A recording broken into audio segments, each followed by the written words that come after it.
Welcome to another edition of Rider Nation Station, presented by American Manufacturing Solutions, your total logistics partner, investing in Rider Nation Station and St. Mary's, Ohio, as well as Plus One Professionals Real Estate, your local real estate agency, and to our other fine sponsors.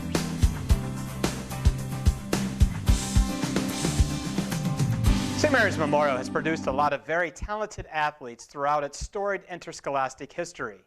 From the ranks of Galen Cisco and Jeff Cisco, to Damon Goodwin and Mark Ashman, and even Laura Spencer, just to name a few, and all of these aforementioned athletes were recruited and rewarded with athletic scholarships to continue on their athletic careers at the collegiate level. However, you didn't have to receive that athletic scholarship to be considered a great athlete or major contributor to your respective team. When the new high school located at 2250 State Route 66 was opened up for the 2010-11 school year, students and fans found hung on the walls of the athletic hallway the record boards for almost all of the Rough Rider sports teams. Back at the old school, football had its Hall of Fame displayed on the walls of the football locker room hallway. Eventually, the Football Hall of Fame was displayed in the new school. And then a thought arose. Why should football be the only sport with a Hall of Fame? With a lot of research and reconnecting, the 2019-20 girls basketball season started with the inauguration class of the Lady Riders Basketball Hall of Fame.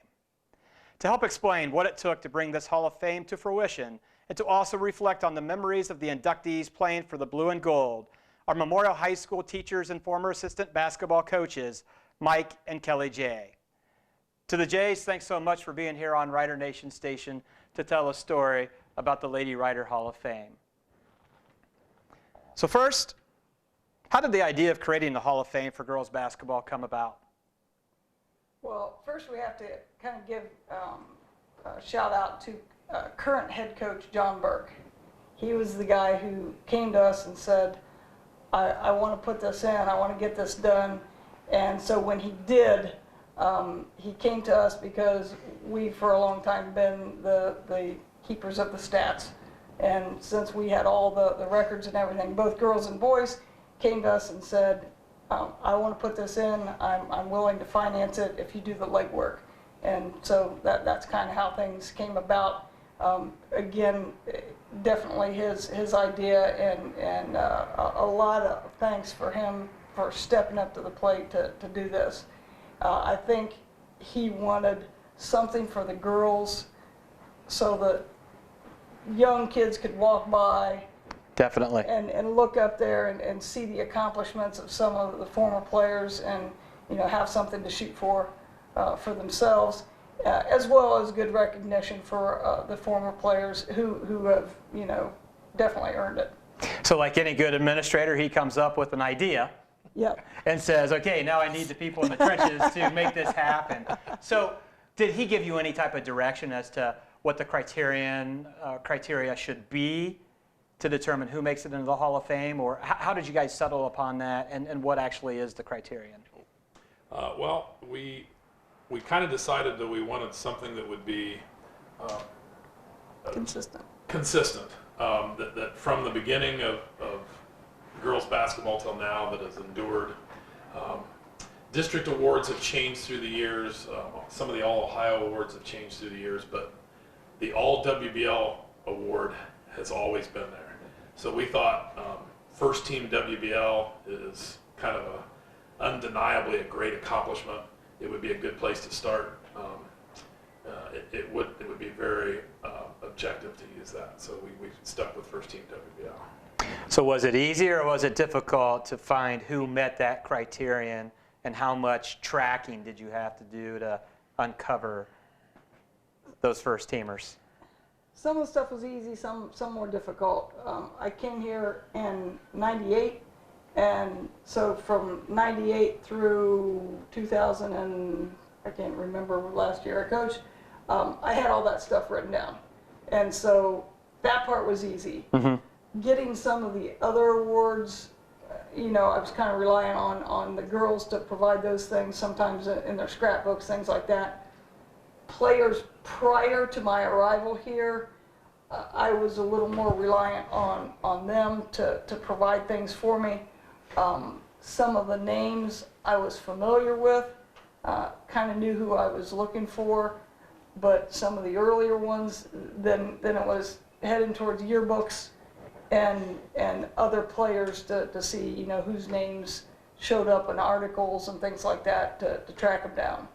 So it took a lot of school library research to find those yearbooks and scour through. Now the good thing for at least the girls, you didn't have a lot of decades to go through. We'll talk about the boys coming up here in a little bit, but it was some tedious work to find it, but definitely something that needed to be done and rewarding to do. So you had mentioned that Coach Burke wanted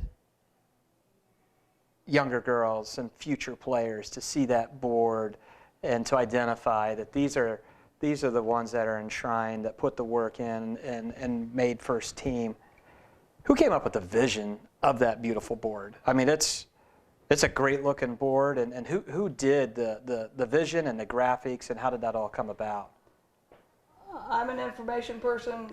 I'm not a design person, so we had to kind of figure out who could make it look professional. We ended up getting in touch with a woman named Amy Almendinger, who was one of my former basketball players in Salina. Okay. Her St. Mary's connection, her mom was the graphic design person in TriStar. Oh. Traffic instructor. Yeah, and so she was a teacher there. She does long-term subbing now at St. Mary's. And in fact, she's across the hall right now doing the long-term subbing at the high school. So her daughter, Amy, has a business, and it's called Snap in Time Photography. And she does photography, graphic design stuff. She had done a couple things for some of our high school students, including my son Dedrick, and it looked really good. And so I said, hey, this is somebody that we can go with. And so I just kind of took all the information, and you know, we did a lot of trading of you know, files and things, Yeah. and she came up with it, and it just from day one looked spectacular.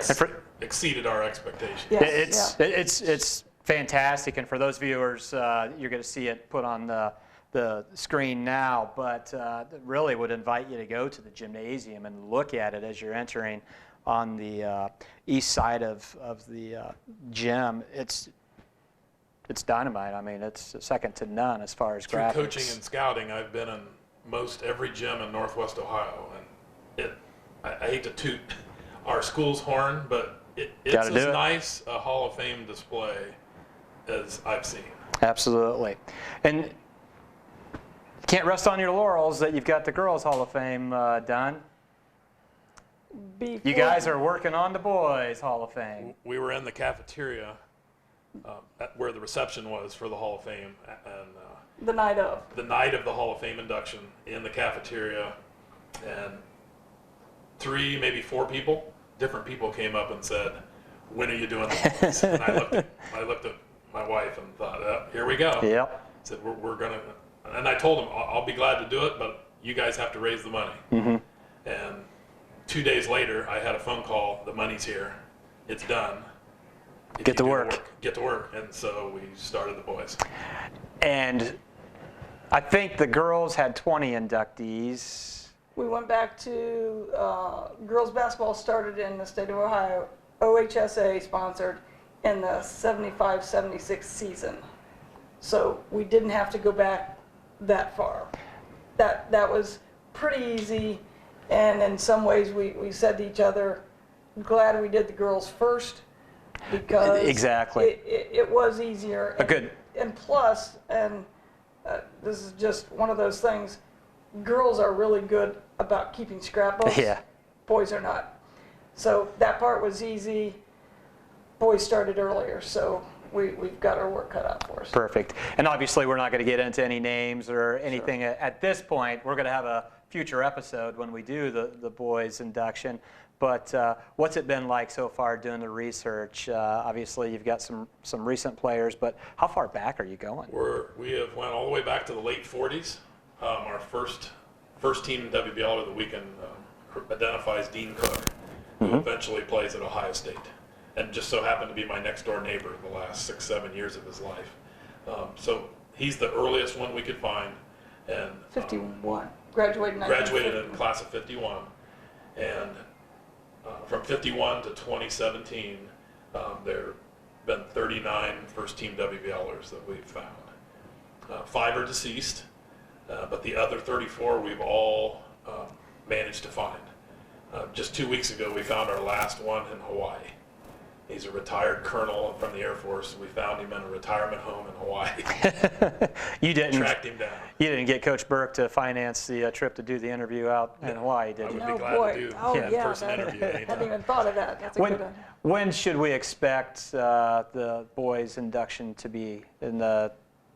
Kind of waiting on the boys' schedule for next year to be finalized. So to be next basketball Correct. season. Basketball season on a Saturday, because we have. I'm pretty sure we're going to have people from Texas, Florida, Rhode Island, Connecticut. Numerous people from long distances are flying in. And what's the reception been like when you've called and identified who you are and what you're doing? Oh, just very, very thankful. You know, a lot of them made comments that they didn't know anybody even remembered them anymore. You know, I'm surprised that anybody even knows that I was a good player, but overjoyed. Pride. Just thankful that we're doing Somebody's it. remembering them. Yeah. The older guys especially, I think, because it's been so long since they've been in school. Right.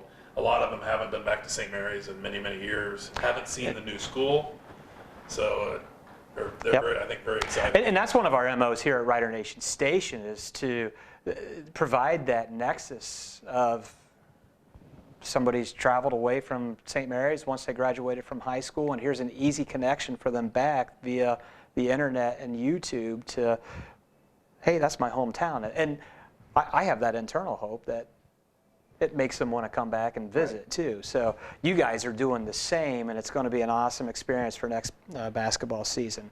We're going to go ahead and take a commercial break.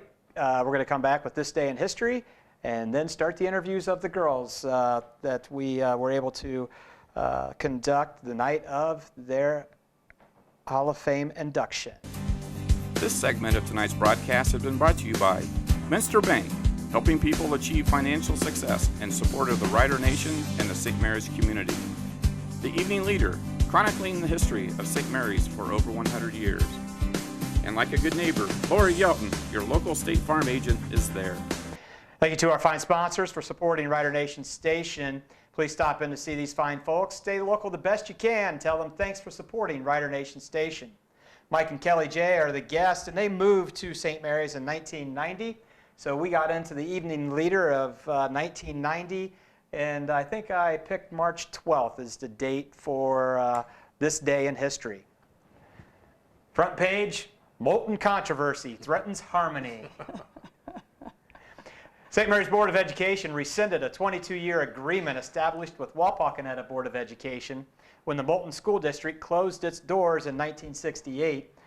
The Spencers all were Moulton students, but in 1968 they closed as a school district, and there was something that if you were kindergarten through 12 in a certain area around Moulton that was actually in St. Mary's territory, that you could go to Walpock and St. Mary's would pay. And so St. Mary's Board of Education rescinded that and said they're no longer paying tuition for that to happen, and created a little bit of an uproar. So that was the front page of March 12, 1990. Law prompts road sign return. County Engineer Doug Reinhardt reported 9 road signs had been stolen from their post, and they were, interestingly enough, returned after an article in the Evening Leader discussed the offense for stealing road signs would become a 3rd-degree misdemeanor as soon as Governor Celeste signs it into law. 1st degree was a 5th degree is what it was a $250 fine. Now it was going to be changed to 60 days in jail and or $500 fine. There's a J Road sign in my son's bedroom. Should I possibly return that at this point? I would just ask you to seek legal advice. Area girls selected for All-Star Game. St. Mary's senior Stephanie Gudorf, who we're going to hear from in a little bit, and Tammy Sisko were selected to play for the West team March 20th at the Lincoln View High School. And I thought you guys would get a kick out of this. According to the Billboard Top 5 Video Cassette Rentals, March 12th, 1990, Lethal Weapon 2, #1, rented. Indiana Jones and the Last Crusade, Turner and Hooch, Parenthood, and Uncle Buck. Uncle Buck was a favorite of ours. Yeah. And how about this one, 1990, Edward D. Jones and Company advertisement in the paper for insured certificates of deposit with a $5,000 minimum deposit, 1-year CD, 8.1%. Yeah. If you do a 5-year $5,000 minimum deposit, 8.55%. Thank you to those following sponsors for helping us bring this day in history: Lori Elton State Farm, Mr. Bank, The Evening Leader, and of course American Manufacturing Solutions and Plus One Professionals.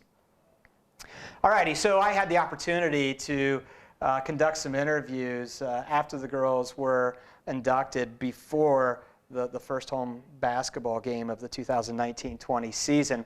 And we're going to take a look right now at those individual interviews. And the first one happens to be with the first two coaches of girls basketball, Mike Lynch and Charlotte Duncan. Let's take a look and see what they remembered about getting the program started in the mid-'70s.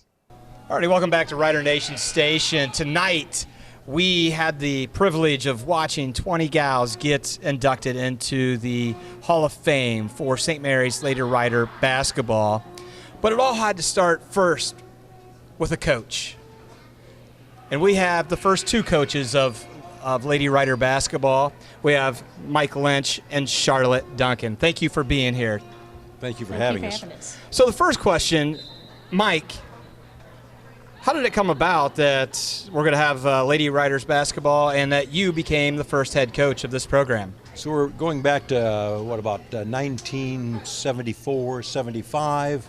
It's the first year that we're going to have Western Buckeye League girls basketball. I don't think there were actually any applicants for the job. Kay Albert called me, one no, and my greatest qualification for the job was that I was willing to practice at 6:30 in the morning. Which we did, which tells you a lot about Gym time was tough. And tells you something about the dedication and devotion of the girls who were playing. Definitely. So that, and again, trying to remember back, just a lot of great. First of all, talk about dedication to be there at 6:30 every morning, and we'd practice until 8 o'clock. And one of the reasons was it gave us floor time that we did not have to share. There were not a lot of people wanting our time slot. Definitely. And Mike, do you remember having that first team meeting and thinking, am I going to get enough girls to play? Or the first question a couple of girls asked, are you going to cut? And we said, we're not going to cut anybody. We may run you off. We'll find out how serious you are. Yeah. And we did not do a very good job of running people off. The ones who showed up, and we probably had probably 20 ladies with the varsity and JV. And by and large, they all stuck it out. Excellent. Charlotte, you were a phys ed teacher. Were you a basketball player coming into the stint of being a coach? I played basketball in high school, but it was a club sport then. It was GAA, and Mick Urick was the coach. And we did play the WBL schools, and then we'd play New Bremen and stuff like that, but it was club. Okay. So it was not varsity. So how did you take over the reins once Mike was done? Okay. I had taught at Shawnee when I first started teaching and coached volleyball there and some track. Then I moved to St. Mary's and got hired there, and they were hired me to coach volleyball and track. Okay, I'm good with that. And then somewhere in there they called and said, well, you're our basketball coach. I did not. You got the volunteer. I did not apply for it. I was told that. You were drafted. Well, we had a board meeting and we voted, you're our basketball coach. So that's how that happened. Okay. Mike, how many years did you coach? The 1 year. Just the 1 year? Yes. You got the program started. Right. And then Charlotte, how many years did you Okay, coach? I do not remember. I know it was 2. It could have been 3. Okay. And then Denny Vossler took over. Okay. But again, dedicated ladies. We did not have the early morning slot. We moved up. So I remember practicing. I think we rotated weeks. One day we would come in like at 3 o'clock or 3:30 or whatever it was after school. And then the next week we would have the late practice at flip-flop back and forth there. So that was an improvement. So the two of you essentially got to the opportunity to watch this Lady Riders basketball program start from its infancy. And here we are in 2019. How has the game changed? What I noticed, first of all, we were talking earlier, the three-point shot did not exist. Yep. Right. I think that came in around 1987. And secondly, at the time, I'm not sure we had anybody strong enough who could shoot from that range. And as you look today, you see the girls, first of all, their athletic ability, but their strength in what has happened in 40-plus years. And the other thing I noticed as I looked in the stands, the attendance. Mm-hmm. We were talking, Charlotte said she outdrew us because we had about 25 fans, and she said they had about 30. Charlotte, what have you noticed that has drastically changed in the game? Well, quickness. They're really quick. And Mike mentioned strength and everything. Now, I hate to pick out one person, but I'm going to. Nan Davis was popping those threes back then, and there was no such thing as a three-pointer, but she was. She got cheated a point every time she made it. Yeah, she was a real three-point shooter and stuff. So I'll be darned. Well, thank you so much for getting this program started and passing the torch on to future coaches and allowing young girls to become the players that they did become. And it's got to start somewhere, and it started right here. Mike Lynch, first year, and then followed by Charlotte Duncan the next couple of years. So thank you all. And before I do close this, what do you think about this Hall of Fame that you witnessed tonight? Long time coming, and I'm really proud of those girls. It's much deserved. Yeah, much deserved. Well deserved. Well deserved. We were talking well deserved, but there were some young ladies who were involved early on in the program before there was actually all league and a lack of records. There are some young ladies who are very deserving, but just because of the way things are, right? Things kind of were got lost. left out. Yep. And it's just the way things are, but it's kind of unfortunate. But that doesn't mean this is not a great night. And Absolutely. again, congratulations to the 20 young ladies. All righty, this is Rider Nation Station. This is the Hall of Fame Induction Night 2019. First coach of the Lady Riders, Mike Lynch, followed by Charlotte Duncan. Thank you. All right, that was the interview. And do you guys have any comments about those two coaches or the program getting started? The girls' basketball in those early years was, and especially if you talk to the players, didn't always get the best practice times. Lots of times it was early mornings or in the old school on the stage. On the stage, on the auditorium, yep. Yeah, some of the girls talked about being excited when they got athletic shorts. Talked about practicing in jean shorts and things like that, and t-shirts. They got their first uniform, they were ecstatic. They Ecstatic. thought they had arrived as a sport. And so those early coaches, they were groundbreakers. They were starting things off, and when I called those two and invited them to the ceremony, I said, we don't have any of your players here, but we really want you to be here because you guys got things started. And so we were super, super glad that they were able to come. Yep. And They both were so appreciative, I think, that the first things out of their mouth was, I can't believe anybody even remembers us. Yeah. Because it was so early in Yep. girls basketball. Yeah, yeah. But they did. They laid the foundation for, things that happened later, and couldn't have been easy. Nope. I know it couldn't have been easy. Nope. So that was our interview with Mike Lynch and Charlotte Duncan and the Jays' reflections of them. Let's go ahead and take a look at the interview of the matriarch of girls basketball, Susu Lauth.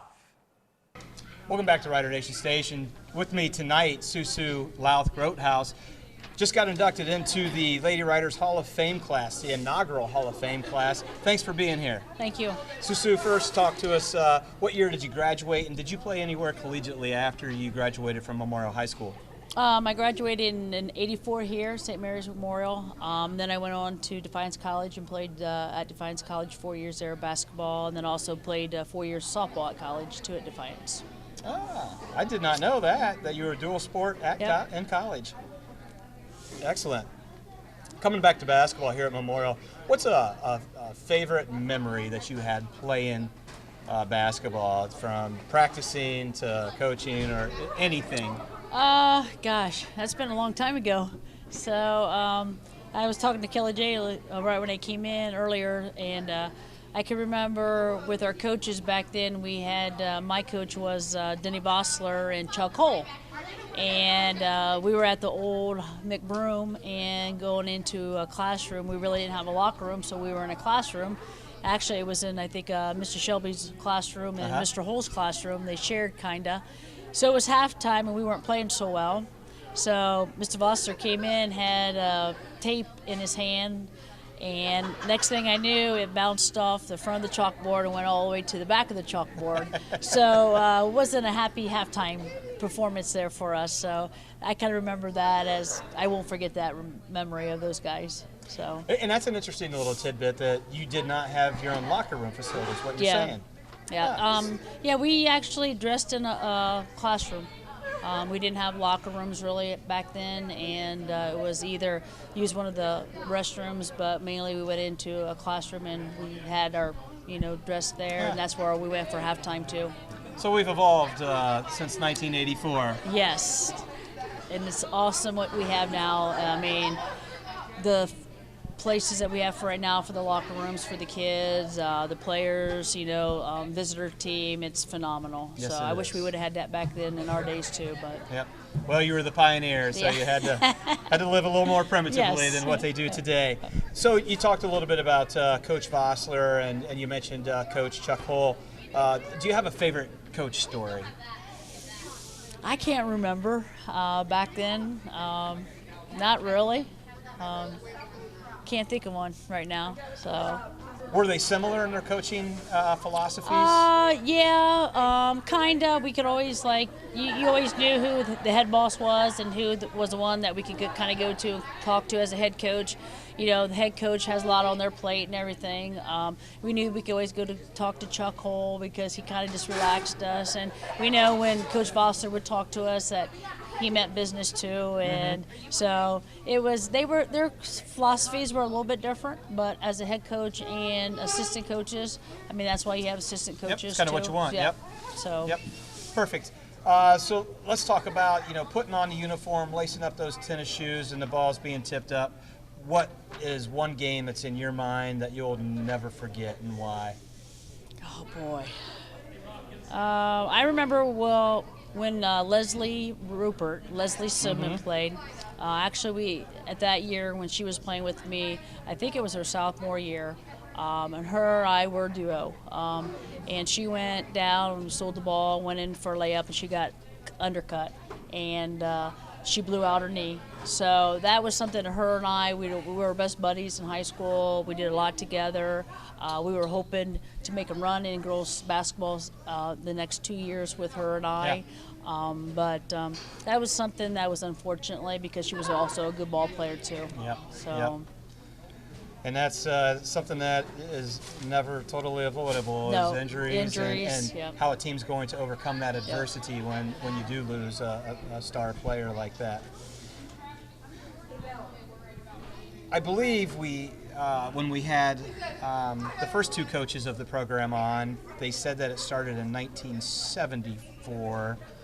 You graduated in 1984, so you didn't have too many opportunities, if at all, to go watch your predecessors play. But if so, was there somebody that sticks out in your mind as a role model or somebody that you wanted to play like when you did watch any earlier games? I guess I don't really. I mean, I grew up, we lived on a farm. Mm-hmm. I had 4 brothers and a sister, and we were always out I was always in the barn. I just love sports because I guess my brothers played, kind of following some of their footsteps because I'd always go to all of their ball games and stuff like that. Not offhand, I can't. I just think I just love sports so much, Yep. and just being around my brothers and stuff like that. I just enjoyed it, and so I just go out on my own and just practice. And a lot of times it was just, talked about going to places and camps and stuff like that. I just went and just did it myself, worked on it own, because that's how you're going to get better at things. Yep. It's just working on it. People can tell you what to do and how to get better, but you got to put that 100% behind it to do it if you want to get somewhere. So I guess that's what I kind of did back then. Interested to see if your practice facility was much like mine. One hoop on the side of the barn and one up in the haymow. Yep, you got it, just like that. Yep. And cherish those days, always. So tonight you were one of the selected few to be part of the inaugural class of the Hall of Fame. What's it mean to you to be inducted? It means a lot. It means it's an honor. And with the other people that were inducted too, the other 19, and we were out there I was out there just standing, and the other 4 next to me, we were just talking about, gosh, if we could all play together, what kind of team we would have. Because the players that were nominated, they're athletes, they were great players, they worked hard at it. Things don't come easy, you got to work at it. So people think you have athletic talent. Yeah, I'm sure there's some there, but also to become the best, you have to work at it as well. So, thankful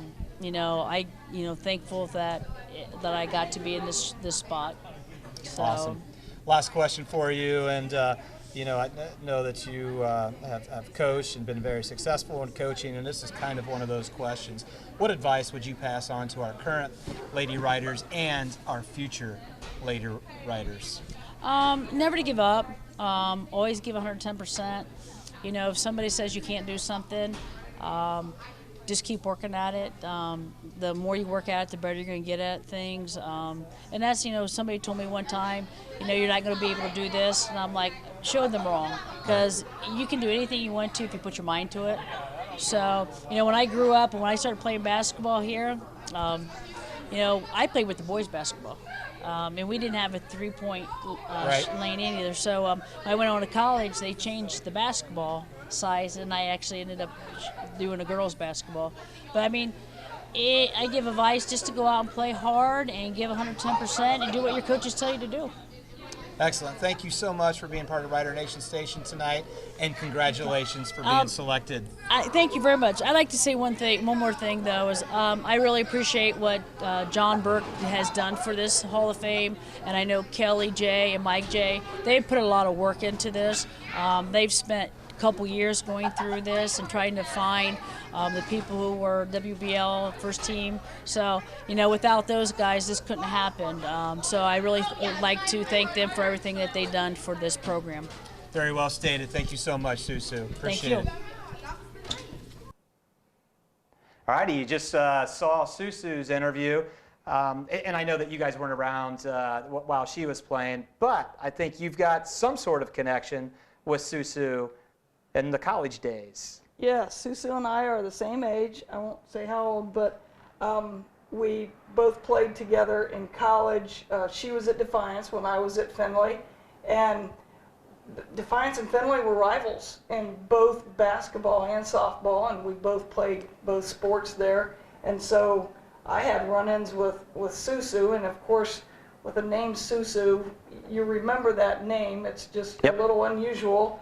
And so, yeah, I remember Susu being on a scouting report and, playing against her, and they were very good teams. And so, both graduate and, go our separate ways. And so then I'm at Salina as an assistant coach, and we play St. Mary's, and, who's an assistant coach at St. Mary's? That's Susu woman again. And I'm like, yeah, gotta be the same one. So yeah, so it kind of had some, connections with her there, and she was an outstanding player at Defiance, had a Yep. great career in both sports, and so yeah, I've known her sort of indirectly for a long time. Yeah, yeah. And if you look at Susu's record, your 11 school records that still stand today, scoring 1,500 points, 40 in a game, 466 in a season.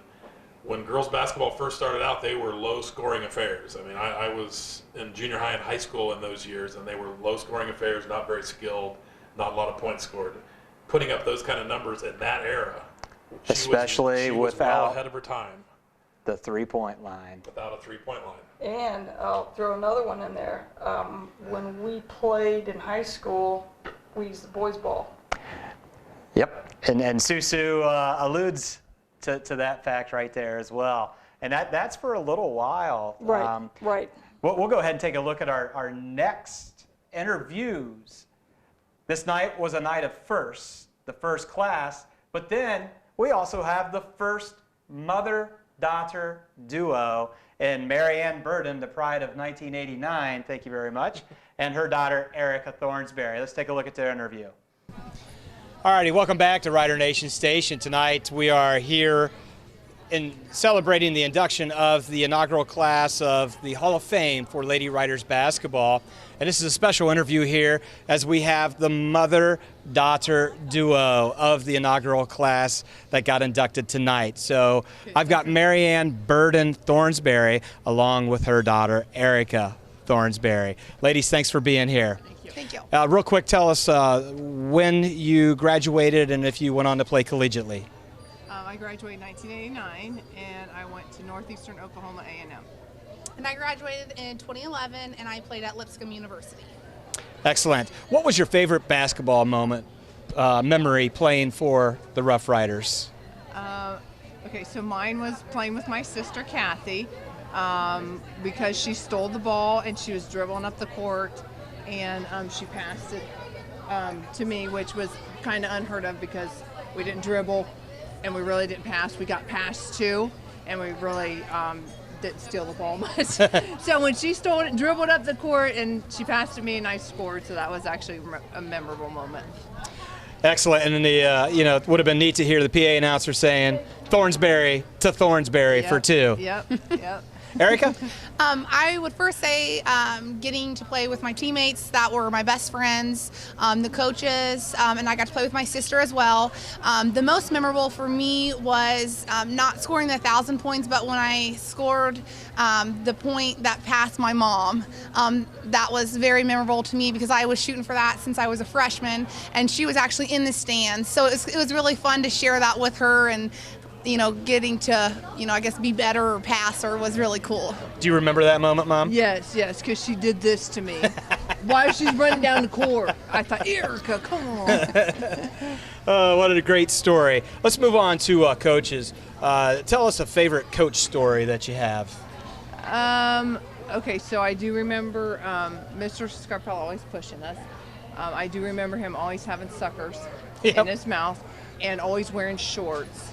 But he always pushed me to try to be a better player, and that was at the time when he was yelling at me. I couldn't stand him, and I'd be like, ugh. But then you realize, okay, he just wanted me to be better and try to make me a better player, and actually it helped me out. So I really do appreciate that out of him. That was Coach Scarpella. And Eric, I think you had a couple of coaches. Yeah, I had Coach Niekamp my freshman and sophomore year, and then I had Coach Fulmer my junior and senior year. They were both very different, but they both pushed us and tried to bring the best out in us. I had a really good time with both. There's not maybe a favorite memory. I just really enjoyed my time when they were coaching me. Excellent. How about that most memorable Rough Rider game that you played in?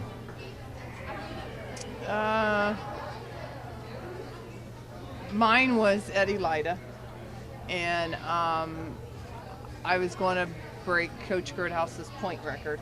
I didn't actually know it, and then until somebody said something to me, and I noticed my name up on the board, and it said MaryAnn Burden, and it had like the points, and I was like, oh my goodness, I'm like 2 points away, and then I couldn't score another basket to save my life. I went to the free throw line, and I missed both free throws, and I thought, okay, really, this is, but that was actually one of the memorable moments for me. Did you get it that night? I don't know. I can't remember if I did or not. Okay. Really. So, okay. Yeah. Erika?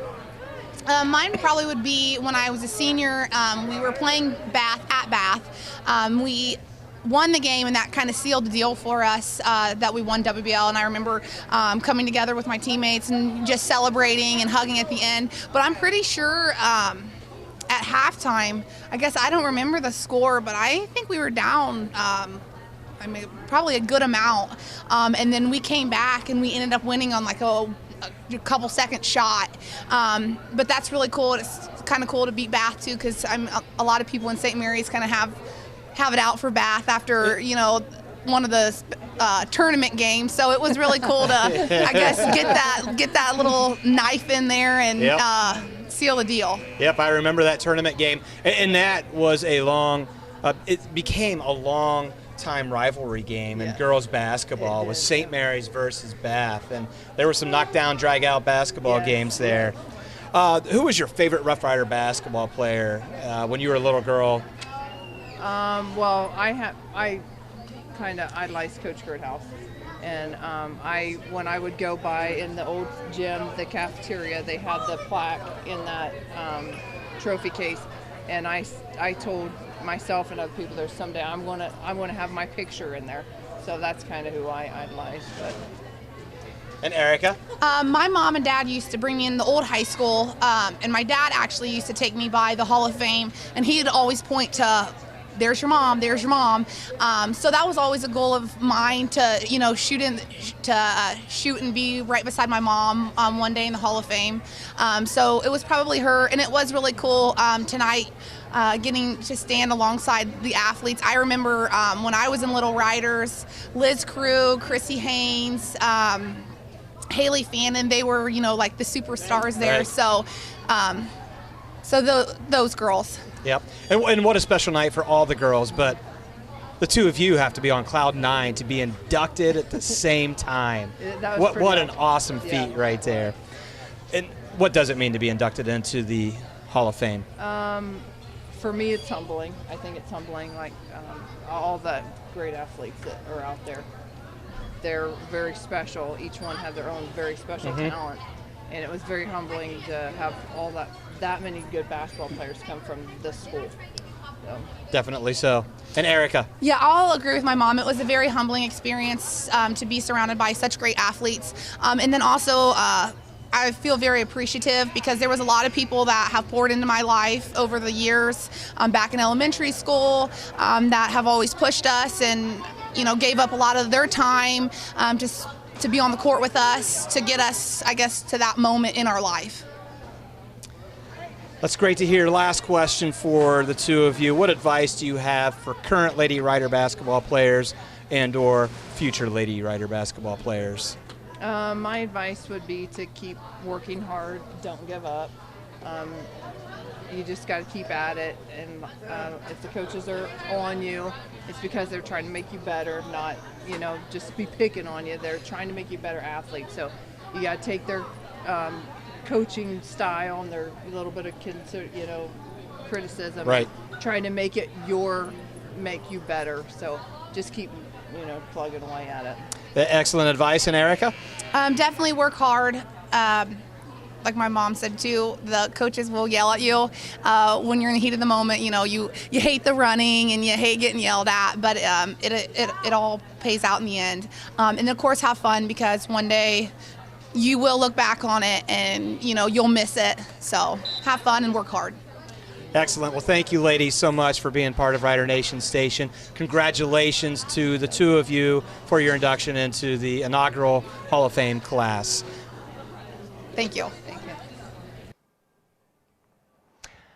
All righty, there you have the daughter duo. Do you remember MaryAnn? Was that before your time? I was coaching in Salina, and so she was on the scouting report, you know, as an opponent, and she was a nightmare. You know, she was an unbelievable rebounder. She could score. She could pop out a little bit and, you know, face up to the basket. She was intimidating. I'll say it. I'm still scared of her. She was tall, flanky, and when she got rebounds, those elbows were out. Yeah. She was an animal on the boards, and that's why she has the rebounding records that she has at our school still, and she was tremendous. And she's still tougher than her daughter. Erika doesn't want to hear that. No. She is tougher than her daughter. But Erika has more points than MaryAnn, as was just pointed out in the interview. And what do you guys remember about Erika? Because she's one of the more recent inductees. Erika kept track of how many points she had and kept asking me where she was at. And she didn't care about the 1,000-point mark. She didn't care about trying to be the all-time scorer or anything like that. She had one goal in mind, in essence, her last couple years of her career.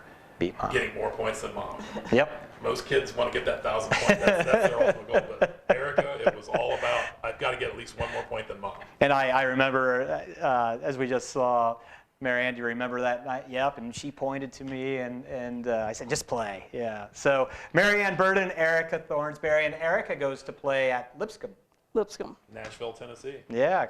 And I had the pleasure of coaching Erika here, and she was kind of a do-it-all for everything. She rebounded, she posted. When we had pressing issues, she would handle the ball, bring the ball up to court. She could shoot the three. She could do a little bit of everything. She could foul. Yeah, was the best of them. Yeah, she did. But she had enough of her mom in there that she also did a lot of rebounding for us. So she was versatile enough that she really carried us for several years. She would have had a very fine career at Lipscomb. She was doing very well there, but had some severe concussion issues, which basically curtailed her career. Yeah. Too bad. All righty, that's our conversation about MaryAnn Burden and Erika Thornsberry, the first mother-daughter duo, and it'll be interesting to watch time evolve to see when we have the second mother-daughter duo. All righty, Stephanie Gudorf. Let's go ahead and roll and see the interview with Stephanie Gudorf, class of 1990. Welcome back to Rider Nation Station. I'm here with Steph Gudorf, and Steph, congratulations on being inducted into the Girls Hall of Fame. Thank you so much. And if you don't mind, let the viewers know when you graduated and where you played collegiately. Okay, so I graduated in 1990, and I then attended the University of Rio Grande. Excellent. And played basketball there? Yes, played basketball there, yes. Okay. So the first question that I have for you is give the viewers a favorite basketball story of playing for the Lady Riders. Oh my. Well, so we had Coach Todd Scarpella. It was his first year, and there were 8 of us. So through freshman team, through sophomore, junior, senior year, so 8 of us seniors, we all stayed together with him. So that's pretty remarkable in the game of basketball. Really cool stuff. So made us run a lot. We sang the national anthem, and we were awful, but it was a lot of fun. So a lot of really good memories of just all of us together all those years. So yeah, really, it was great. All the accolades are awesome and the great games, but really just the memories that get made. Yeah, we're still all really good friends, and we talk about those times and pizza parties and just all of us piling up in his Toyota Tercel and taking us out to Little Caesars or something, right? So that's a long time ago, right. Yeah. So yeah, good stuff. So Coach Scarpella, I remember he was pretty intense. He was. Yes. He was a very active coach on the sidelines. I never witnessed any of his practices, but give me a favorite coach story that you have. I'm trying. I guess because there were so many. Yeah. We just had so many good times. I mean, I would have to say there were a couple of practices because I played with my sister. She would have been the point guard, right? Yep. So, like, if her and I were fighting, the whole team had to run, right? So, might have regretted some of those, but yeah, I don't know that I have like Steph Gudorf and Joe Gudorf yeah, fighting. I'm never, right? So, but I don't know that I have just like, we had so many good memories. So I think he taught us so much about, you know, not just basketball, but like the game of life and, you know, how to work hard, and you had to show up and you had to take ownership for, you know, your mistakes. And so, yeah, a lot of those good things. So, yeah. Excellent. All right, think about you put the uniform on, you lace the shoes, the ball is tipped. What's that most memorable game that you played in? You know, personally, you know, it's funny, when I went on to the University of Rio Grande, I was a shooting guard, so didn't have the three-point line until our senior year of high school, so we didn't really use that.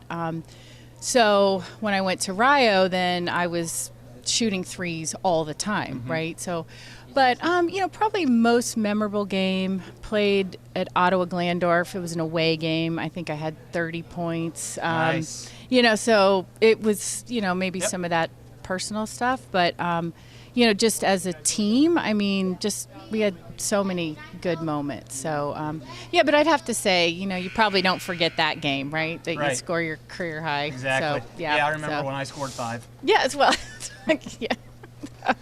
When you were a little girl, if you came to watch the varsity playing, was there a lady writer that you remember watching and saying, I want to be like her? I mean, Susu Lauth. Right. I mean, how do you not, right? And, you know, myself playing more than one sport, watching her in all of the sports that she played. So, you know, just kind of watching her, knowing her, and I'm like, oh my God, right? So, That was yeah, an I have to athlete say right there. Susu. Yeah, for sure. Yep. So, What does it mean to be inducted into this inaugural Hall of Fame class? you know, it's really special. Yeah. I mean, basketball, growing up here, you know, now that we live in Columbus, you know, when I come back here, it's, you know, it's just done so much for me, right? So, you know, it's not only about getting inducted into the Hall of Fame, it's just like what I learned growing up here, getting along with people, working hard. You know, it's really special. You know, kind of makes me a little emotional, I guess. Yeah. But yeah, so just, yeah, it's a big deal. So, It is a big deal. Yeah. So. And you're one of many extremely talented, high-caliber basketball players. Oh, well, That's thank gotta you. be, So. you know, something very special there as well. Well, you know, in a little bit, because we were a football town, Right. especially in the 90s, right? So it was, you know, I can remember Coach Bachman one time in the summertime, you know, I'm coming in, like, you know, doing my summer workouts, and I asked him for the keys to the weight loft, right? And he looked at me, he's like, you sure you know what you're doing? And I'm like, yeah, I do, right? So, but just stuff like that. So, you know, so I think that made it a little bit even more special when we were able to, you know, do some good things. So, yeah. Something that just came to my mind is you guys played your games in Cook Gym, right? We did. I think we were the first team to play in there, right? So, would have been my, I'm trying to think, junior year. Yeah, because I had Coach Brennan sophomore year. And so.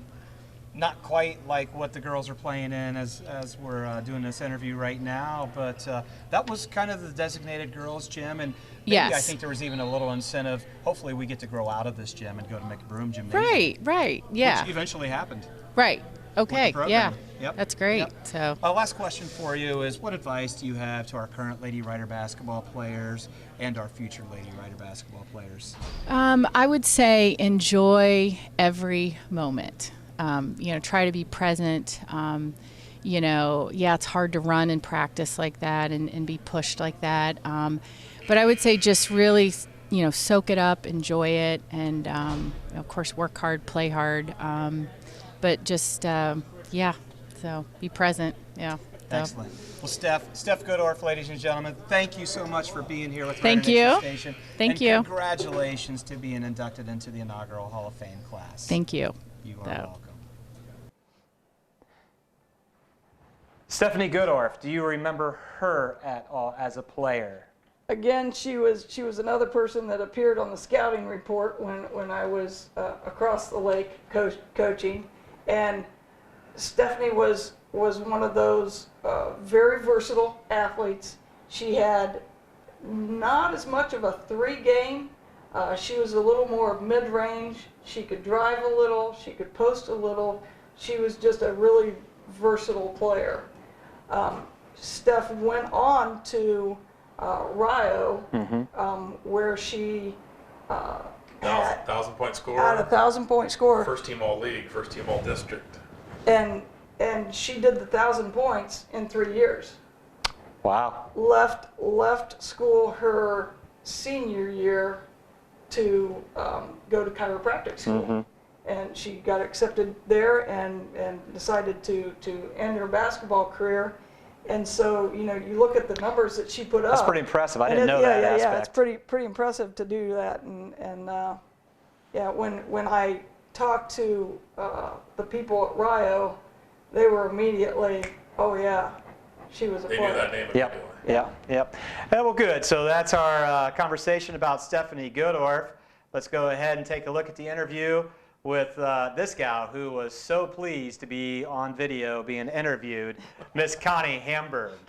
All righty, welcome back to Rider Nation Station. Tonight we inducted 20 gals into the inaugural Hall of Fame class for Lady Rider basketball.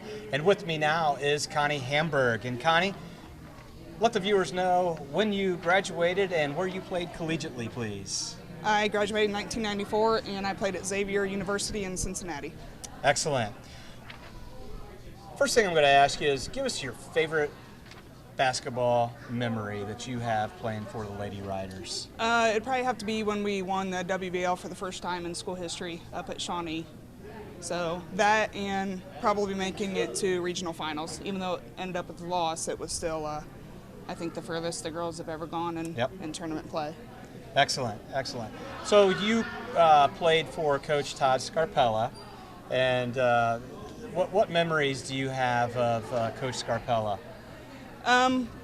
Probably just because Jenny Rao from Coldwater always said this. We played against her, and I played with her in college. The rolled up towel and the blow pop he always had. Yep. But probably, he probably won't think this is a good memory, but it wasn't a great memory for me either, but he got mad at me when we played OG the year that we won the WBL, and I guess I got 2 quick fouls and had to sit on the bench for a while.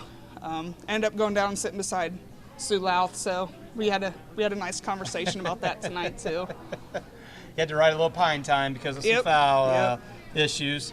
Yeah, and I remember Coach Scarpella rolling up that towel, and UNLV's coach, Jerry Tarkanian, they called him the Shark, always had that as well. So, and I forgot about the blow pop, and somebody else had mentioned that earlier.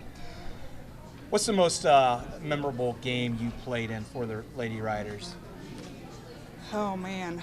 I'd probably have to say my last one I ever played. I think it was. Isn't that something? Yeah, it was probably one of the best games I played, but unfortunately we didn't win it. But it was a good game. It's nice to have, you know, St. Mary's fans there. We had a lot of people in the stands. So, but I'd probably have to say that one. Who'd you play in that? Avon Lake. Avon Lake.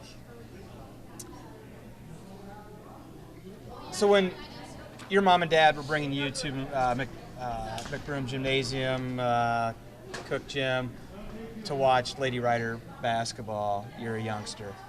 Was there somebody out there on the floor that you said, you know what, I want to be like them when I'm a high school player? My brother and sister. Awesome. I'd have to say. You know, Tammy and I were just 1 year away from playing with each other, so kind of wish I could have played with her, but it was nice having both of them growing up because, you know, I had my sister who worked on all the fundamentals with me, and then Gary who pushed me around and beat me up. Yep. So I have to well, credit. That's what brothers do. I have to credit them for the basketball player I was. That's awesome. That's great credit. Love it. Love it.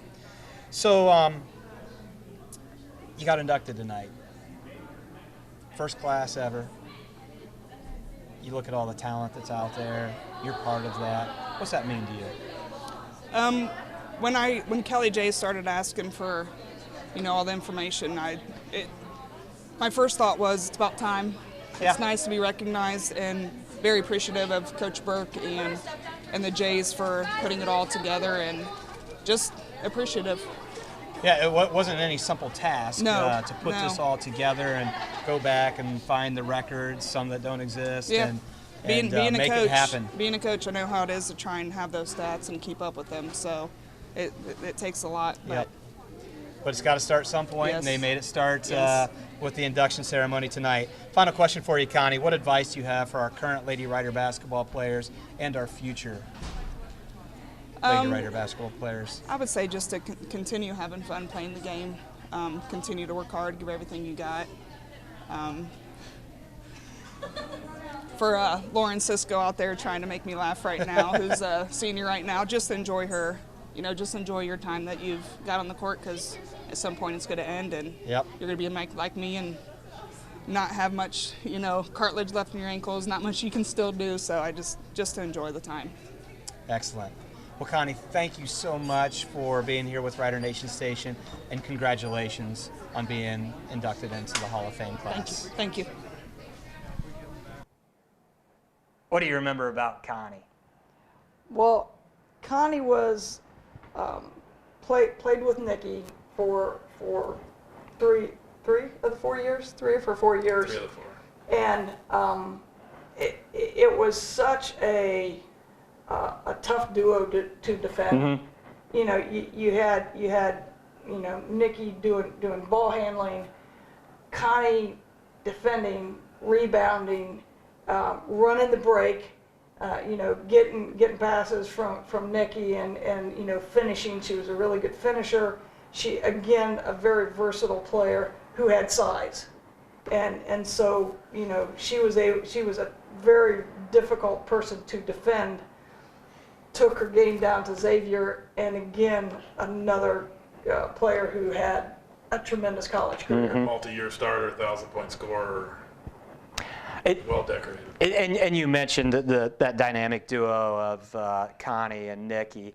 Nikki was one who got out of Dodge before I was able to get her, unfortunately, on the interview. But highlight her a little bit. I mean, probably one of the most phenomenal girls basketball players that stepped on the court for us. And At the time she graduated, there were only 22,000-point scorers in Ohio high school history, and she was one of them. That's a lot of points. That's a lot of points. That's like 1,900 more than I had.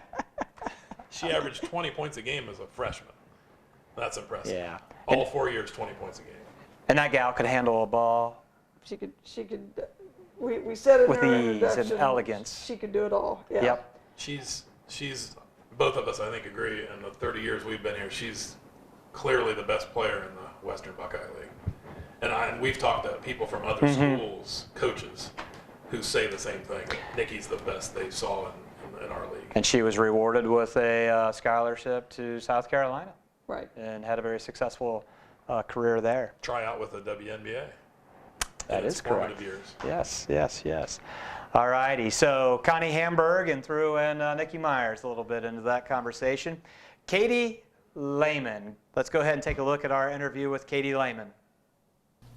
Alrighty, welcome back to Rider Nation Station, where it is the Lady Riders Hall of Fame induction night. This is the inaugural class 2019. Here with me, Katie Lhamon Vanderhorst. Katie, thanks for being with us. Thanks for having me. Alrighty, state, if you would please, when you graduated and if you went on to play after high school. I graduated in 1998, and I did not play after high school. Okay. And Katie, let's move on to what was your favorite basketball story of playing for the Rough Riders? My favorite story would have probably been my freshman year when I got to dress for the varsity team. And I was playing with Nikki Myers at the time, so I got to play with the legend. And I literally would just stand down on the post and hold my hands up and just wait for her to pass it to me. She would never look at me. It could You always had to be ready. Any given moment, it would come at you. And I remember that night I was 6 for 6. I made 12 points. And it was all from her assists. Yeah. And that's definitely memorable. 6 for 6, 12 points, and getting to play with the legend, as you said. How about, let's go with a favorite coach story. Well, Coach Scarpella, coached me my freshman, sophomore, and junior year. He was awesome. I loved him. He motivated us immensely. I mostly just loved how we began and ended every practice with a prayer. It was just a different time back then, and that's just what we did. And he was just a great influence to us all, not only as a coach, but as a mentor and a leader. Excellent. Let's move to what's the most memorable Rough Rider game you played in? Oh gosh, I don't have a very good memory. I really can't think. I don't know. Other than that first one that you played in where you were 6 for 6? And there were so many. That's the thing. They were all so fun. I feel like we always had a winning record, but if some of my teammates were here, they would probably have story after story, but it's all a blur of fun. Okay. As a young girl coming to watch the Lady Riders play, was there a role model for you, somebody that you watched and said, I want to be like her when I grow up? Well, it was definitely Nikki Myers, even though she was only, 3 grades ahead of me. But no, MaryAnn Burden, I remember watching her when I was little. She was my coach at some point, I think, in Little Lady Riders, and I thought that was so cool that she was coaching me. Connie Hamberg, of course, Steph Gudorf. I mean, I just loved to watch them all as a little girl. Excellent. Katie, what does it mean to you to be inducted into this Hall of Fame? Oh my gosh, it was such an honor. At first, I just assumed they made a mistake. Because as I said, I didn't go on to play in college. But I did have such wonderful teammates. They lifted me up. Annie Raymond, I got to play with her. Amy Bowers. We were just like the 1-2 punch. That junior year was really the year where I kind of came out of my shell, and it was because of Amy. We played really well together, and then I just tried to carry it on through my senior year.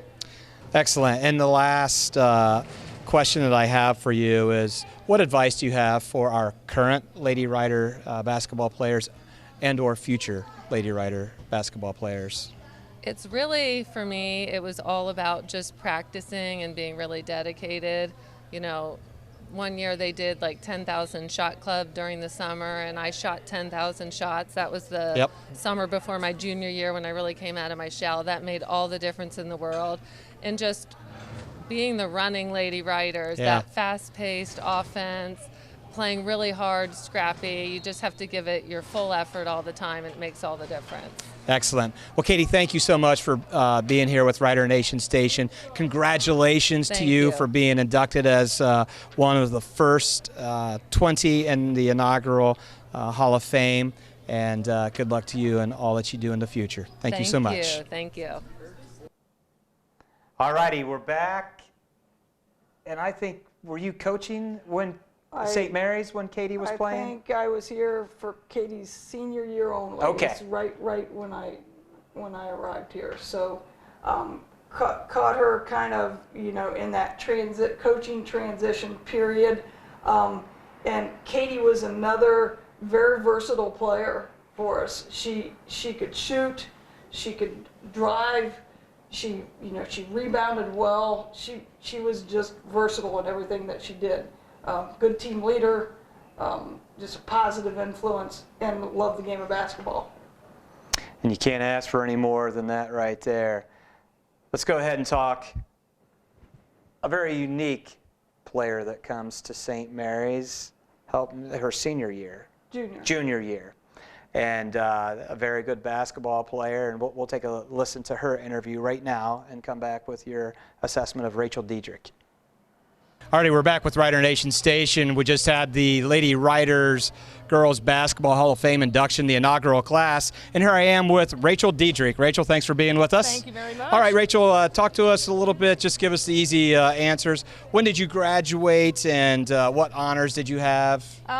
2001, I graduated, like first team, all WBL, just first team, just a little league. And your position, you were a guard? A shooting guard, yep. Okay. All righty. Now, think back, way back when you were playing. What's your favorite basketball story that you have of playing for the Rough Riders? They had a the news team one week. I was player of the week or something, and they came to interview me at one of the practices, and we had just got done running sprints, and I did not get anything to drink. I did not know when I was answering the questions, every time I would stop talking, my top lip would get stuck at the top of my teeth, and when I watched the playback of the video, it was just hideous, but it's always kind of so forever ingrained in your memory, and that it is. Yeah, that's great. How about, there's got to be a favorite coach story. Coach Brown, I presume? Oh, yeah. Yeah, Coach Brown, everything. Coach Jay, just both of them. Coach Brown, very good coach. Coach Jay, I would always remember practicing depending on who we would play. Their star player I'd always end up guarding, but Coach Jay would always dress up as those players, so she would have headbands, and That's right. She would come just looking like whoever it was. So Coach Jay, she was a player. I think she was a 1,000-point scorer for her school, and she would always mimic the top player that you were getting prepared for. Headbands and socks, and she would play like they would play, but the best was that she would dress up like they. Could you stop her? Never. That's. She's Coach Jay. That's Coach. Even that's if I right. could, I wouldn't say it. What's the most memorable Rough Rider game that you played in? It'd probably be one of the All-Star games. Just in general, being able just to be a part of that. The championship game in 2000 for the league championship was a huge game. I remember that one a lot too. That had to be a big game. It was a beautiful game. Now you moved here your junior year. So this question's not quite applicable to you, but was there a player that you looked up to as a young girl as you were developing into a high school player? You know what? Even just coming up here, Nan was probably our strongest on the team, so I really looked up to Nan a lot. I was a point guard at my other school, which Liz had her spot already, and I wasn't going to take that one, but I kind of looked up to Liz because Liz, you know what I mean, had my spot, so to say, but she did her thing. So. And Rachel, where did you move from? Dayton. From Dayton. And what does it mean to be inducted into the inaugural Lady Riders Hall of Fame class? It means a whole lot. You know what I mean? I really wasn't expecting it. I was only here for a couple years, so you have all your players with thousands of points, and I mean, I really don't have stats to show because I only played for a couple years, but just to be a part of this program and you know what I mean, it's a run and gun type of, you know what I mean, down where I played, we would set up more plays, but the style of ball, and it improved me as a player, so I'm proud to be part of the St. Mary's Rough Riders. Excellent. And the last question for you is, what advice do you have for current or future girls who want to be a Lady Rider basketball player? Enjoy it, work hard. Before you know it, it's all gone, and you look back and, man, I graduated 18 years ago. You know, it just doesn't seem like it's been that long, but work hard and enjoy every last minute of it. Absolutely. That song, Just Give Me 5 More Minutes, always resonates with me, that Right. just give me 5 more minutes out on the court. All righty. Rachel, thank you so much for being here. Congratulations on being inducted into the Lady Riders Hall of Fame basketball class. Appreciate it. Thank you very much. Thank you. All righty. What do you remember about Rachel?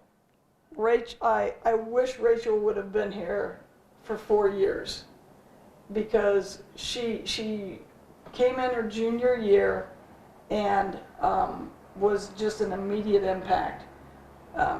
What I said about her in her introduction, and I won't question this, she was probably St. Mary's best slasher ever. She was quick, she could get to the basket, and she was really skilled with both hands. And so even in traffic, she could get things off with her left hand. She was just very good at that. Which is a skill set that you don't see hardly in boys basketball. Correct. No. Correct. And quite remarkable in the girls' game. Yeah, and just a very fun, outgoing personality. We just fell in love with her immediately. And definitely wish that she would have been here longer, as well as her sister, who had graduated before they moved here. So, yeah. Well, Denny Dedrick did one right thing there, but he was just a little too late getting here. Yes. All righty, and we're going to talk about another ball handler guard for St. Mary's with Liz Krugh, and let's take a look at Liz's interview.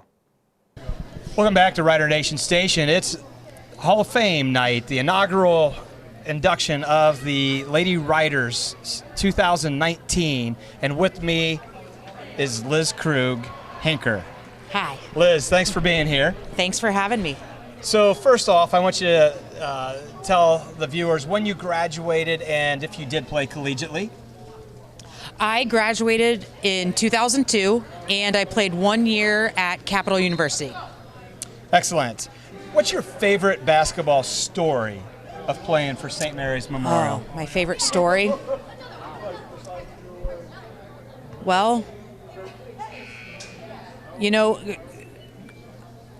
the girls basketball, I mean, as you can see, there's quite a few good players that came through the girls basketball program. And just, you know, hearing the stories of, you know, Connie Hamberg and Nikki Myers and that crew making tournament runs and things like that, and watching them, that's a pretty good story that you hear over and over and over again as a little girl going through the Little Riders program and then coming up into high school. So I would say that, you know, just listening to stories of the past, I guess I should say. And those stories making you want to have the To same do that pass that too. they did Yeah. as well. Yep. Let's talk Coach. You had Coach Brown. Yes, I did, all 4 years. Let's talk about a favorite Coach Brown story that you have. Oh my. Well, Coach Brown came to us kind of on a whim, I believe. If I remember right, my freshman year, all of a sudden, you know, we're doing all the summer workout stuff and we don't have a coach, and then this guy comes. And man, he was intense. But by the time I had gotten to be about a senior, he had started coming up with different ways to motivate us rather than the intense. He mellowed a little bit? Well, he started writing poetry. With the help the help of Mrs. J. You know, of course, Yeah. she's an English teacher, Yep. so she's pretty got some more professional English writing things that she can do, and I think it was kind of a team effort of the two of them. Okay. They started writing some poetry, and it paid off. We won quite a few games and came out of the locker room firing after hearing some of those poems. So Coach Brown became the poet laureate of the WBL. He did. I never knew that. He did. All right, let's. I don't know if that's a secret I should tell, but I suppose I just now. did. It's out now. All right, let's talk about you with the uni on, the shoes laced up. What's the most memorable game that you played in, and why? Oh, I think the most memorable game would be beating Bath to win There's the a common WBL. To win the WBL outright. We won. It was a very close game. It was back and forth the whole time. I don't know if anybody was up or down by double digits at all that whole game. And we had a group of people. We had a group of girls that just played really hard. We had a lot of good athletes, along with a really good coaching staff, and came out on top. And it was just. That was a great game. That was to win the WBL and to win it in a good game that wasn't, you know, kind of an easy win. Right. In front of a pretty good crowd. Yes, a good crowd. Yeah, that's awesome. That's awesome. You mentioned this a little bit earlier about, you know, the stories of your predecessors, but when you were a little girl and your mom and dad were bringing you to McBroom Gymnasium to watch games, or Cook Gym perhaps, who did you want to be like from who you were watching? I wanted to be like Nikki Myers and Connie Hamberg. I never was going to grow tall enough to be like Connie Hamberg, that's for sure. But and I remember them, and I also remember Amy Bowers and Katie Lehman and Annie Raymond and that crew. Really, I just wanted to win, and I vividly remember going to tournament games. So what does it mean to be inducted into the inaugural Lady Riders Hall of Fame class? It's very flattering. It's extremely, it's an extremely great feeling knowing that Mr. and Mrs. J put this all together for us. Right. You know, and like I said, they didn't do it for themselves, they did it for us. And to know that I'm up there with quite a few people that I looked up to when I was younger, I think it's pretty honorable. It means a lot to me. It's something that I'll get to show my kids someday when they get older and can appreciate that kind of thing. It's something that I'll get to look at when I pass through these halls and things like that. And it's extremely flattering, and to be part of the inaugural class is kind of neat too. On top of that, you know, that really is. That's a little extra sweet. It is a little extra sweet. Yep. And who knows? We just got done interviewing the mother-daughter duo. Maybe there will be another mother-daughter duo if the little Hinker kid plays for St. Mary's. Last question for you. What advice do you have for current and future Lady Rider basketball players, Liz? Just keep playing. Just keep playing through the on and off season just to get better. Keep dribbling, keep shooting as much as you can. Keep up the tradition of, you know, just good effort, and even on those years where you don't win a whole bunch, you keep playing hard. Definitely. Well, thank you so much for being a part of this. Yes, thank you for having me. Congratulations thank you very much. Being inducted into the Lady Riders Hall of Fame. Thank you very much, Mr. Spencer. Hinker. Thank you. All righty, we're back from watching Liz, and I always get a kick out of Liz. And you know, the one thing she identified, she was never going to be as tall as Connie Hamberg. So she was going to have to be a ball handler and a shooter, and that she was. Yes, Liz was, I would assume, St. Mary's best pure point guard. Pure point guard. She was just an exceptional ball handler, great passer, but it wasn't like she couldn't shoot. She was a very good outside shooter as well. Probably as a coach, the one thing that I appreciated that a lot of girls can't do, she was an unbelievable off the dribbler, full court passer. One hand off the dribble, and she was really good at that. That's amazing. As soon as you said that, yeah, I'm at McBroom Gym visualizing her doing that. Yes. Yeah, against the press, you know, on the break, she was just, like I said, one dribble and got it ahead. A lot of times it was to Nan Kogi, you know, who was receiving it and, you know, putting up for a score. But yeah, she was a great ball handler. I remember we had a lot of times especially her junior and senior year, when we would get leads late in games, a lot of times we would have the rule that she had to catch every other pass so that the ball was in her hands all the time. And she was a great free throw shooter, and so, you know, when people fouled, we were always okay. Yep. And Liz doesn't probably get the credit she deserves as an offensive player because of her pass first point guard mentality. She sacrificed a lot of offense, and you got to remember she played with Kogi, Haynes, Fannin, all Hall of Famers, great 1,000-point scorers. So I think had she been on a team where she didn't have great scores, she could have easily been a 20-point a game scorer herself. Yep. But she was a point guard, and we didn't need her to score, so she played her role. Excellent. That's Liz Krugh, and now we're going to take a stroll down memory lane with the interview with Krissy Haines. Alrighty, we're here with Rider Nation Station. We just had the Hall of Fame induction for Lady Riders girls basketball, and with me is Krissy Haines Frye. And Krissy, tell us a little bit when you graduated and what honors you had and where you played collegiately. I graduated in 2004. I was on the varsity team from 2000 to 2004, and then I continued my collegiate career at Ohio Dominican University. Excellent. And I want you to go back and think in those early 2000s, what was your favorite basketball memory of playing for St. Mary's Memorial? Anytime we beat Bath. I knew that was going to be the answer. And to top that off, with my coach standing right next to me, One time we actually beat Bath, and we wanted to make these wife beaters that said Queens of the Court. Well, Coach had gotten word of that, and he told us not to do it. And us being high school kids, we still did it. We took off our jackets when we got to the Bath boys game because we had just won WBL against the Bath girls. And he saw us, and his comment to us was, "We'll see you tomorrow at practice." And that is the next day. He told Coach Jay to go ahead and put all the balls downstairs, and I think for about 2 to 2.5 hours we did everything without a basketball. So I'm sure that's one he can remember too. That's a great story, and that leads right into my next question, Krissy. Do you have a favorite coach story? So Coach Brown is your coach, and what's one of your favorite Coach Brown stories that you have?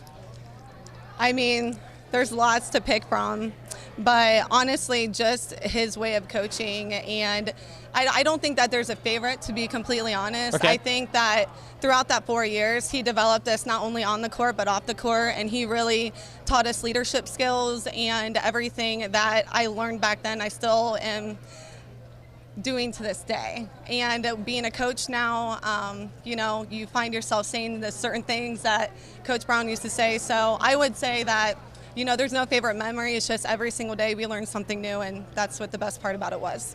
And that's what a coach is looking for, definitely. What's one of the most memorable Rough Rider games that you played in? Again, Bath.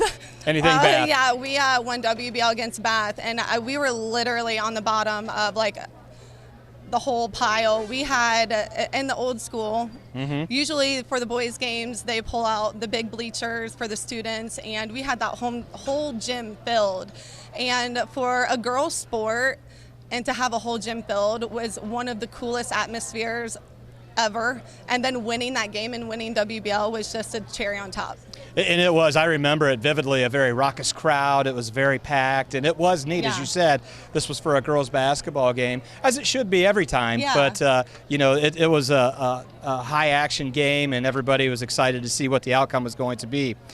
And when you were a little girl, Krissy, and watching basketball games, was there somebody that you looked up to as you were watching games? I mean, definitely Nikki. That was definitely one person. But then as I got into junior high, I saw how Nan Kogi played, Nan Ruane now, and she was just fierce underneath. And she was one person who I really wanted to be like her. Ryan Dine and Andrea Roth, that was like the trio. So that was a lot of fun to watch, especially them sticking together all the way throughout their senior year. So me and Haley Fannin and Emily Matthews now Westerfield, we had that same trio, so it was awesome.